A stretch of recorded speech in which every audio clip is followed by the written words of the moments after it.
Ada 118 pertanyaan dengan 52 halaman. Ya, dan semua saya jawab clear, tidak ada yang tidak saya jawab, ya.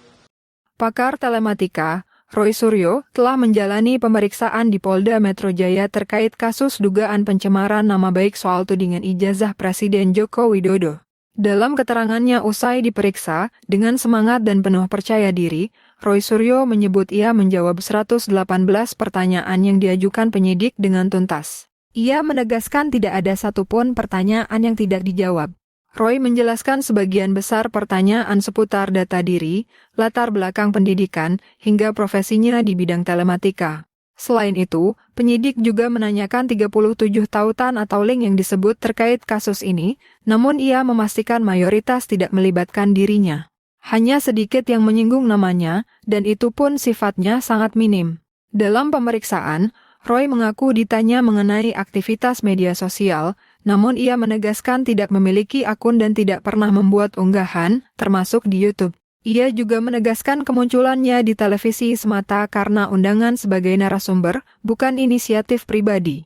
Roy juga menyoroti adanya sejumlah pertanyaan penyidik terkait peristiwa yang menurutnya tidak ada kaitan sama sekali dengan dirinya. Salah satunya peristiwa pada tanggal 22 Januari tahun 2025 yang ia klaim tidak tahu menahu karena tidak berada di lokasi maupun terlibat dalam peristiwa tersebut. Roy Suryo hadir ke Polda Metro Jaya bersama pengacaranya, Kurnia Tri Royani, dan Wakil Ketua Umum TPUA, Rizal Fadillah. Ia menjelaskan alasan baru menghadiri panggilan polisi karena sebelumnya memiliki agenda meluncurkan buku berjudul Jokowi's White Paper bertepatan dengan perayaan Hari Ulang Tahun RI ke-80. Roy menegaskan, sebagai saksi ia hanya menjawab hal-hal sesuai yang dilihat atau didengar, tanpa memberikan pendapat yang bukan kapasitasnya. Saya, yang 37 link itu, ya, gitu. Saya heran katanya yang dilaporkan awalnya kan 26, kok sekarang jadi 37. Itu link wawancara dengan media. Ya, ada wawancara, ada postingan, ada apa. Tapi yang menarik ya, nggak ada saya gitu loh. Jadi ngapain ditanyakan kalau nggak ada saya? Jadi gitu. artinya 118 pertanyaan juga nggak ada menyangkut. Iya, kalaupun ada sangat minim, sangat minor. Saya hanya dipanggil selaku orang yang terundang ya, gitu. Bukan saya memiliki keinginan lain loh ya. Saya memiliki keinginan untuk tampil, misalnya di TV. Apa saya minta, iNews tolong undang aku dong gitu. Atau NTV, Kompas tolong dong undang, kan enggak gitu kan. Jadi ya sudah. Jadi karena kemudian itu saya juga tidak menjatuhkan teman-teman media. Ya, ada pertanyaan menurut saya tidak perlu ya ditanyakan.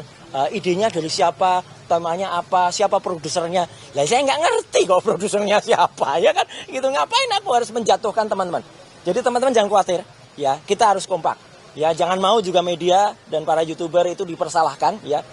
Media terutama punya undang-undang pokok pers nomor 40 ya tahun 19 itu harus ada. Pemanggilan media, pemanggilan teman-teman yang punya kartu pers itu memang harus terlindung dari situ. Dan saya pun melindungi itu.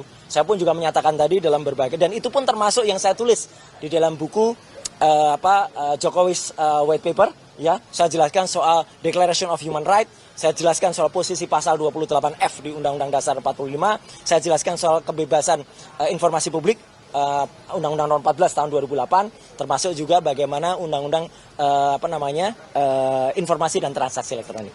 Jadi saya kira itu ya.